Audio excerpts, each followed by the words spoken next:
中国民航机要来台湾，拢有固定的路线。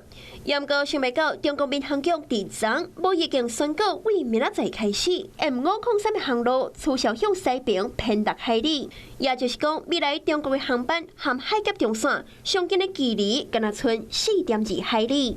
同时，中国也宣布将会启用福州 W122甲厦门 W123两条航路。他把这个航线就是视为他国内航线，他单方面来做修订，他不会跟我们台湾的民航局来做协调，完全否定，也没有任何接触，直接就公告。那换句话说，他就直接摆明了嘛，那这就是他的空中势力范围。目前为福州起飞班机会先对中国沿海向北表示，未来 W122航路启用，起飞了后将会直接向西边飞，挖进中线。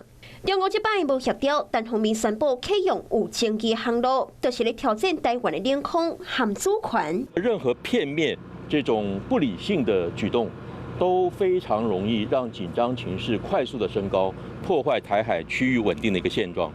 所以我们认为，北京应该立即停止这种破坏性的举动。M503的航路启用了后，中国航班逼qua海峡中线。专家分析，将会致使台湾空空预警的时间减大概1分钟。更加有可能利用民航机改造军机，对台湾西部机场进行突击。沿海7个机场，它全部夺控下来，它只要14架飞机，每一架飞机200个战斗兵，把西部的机场，从松山机场、桃园机场、新竹机场、清泉岗机场、嘉义机场、台南机场，还有屏东机场，你这7大机场你要赶快加强守备，甚至要把小港机场也纳进去。中共单方面宣布执行争议航路，表台湾领空的范围，那是真正修正，后果恐惊是真歹设想。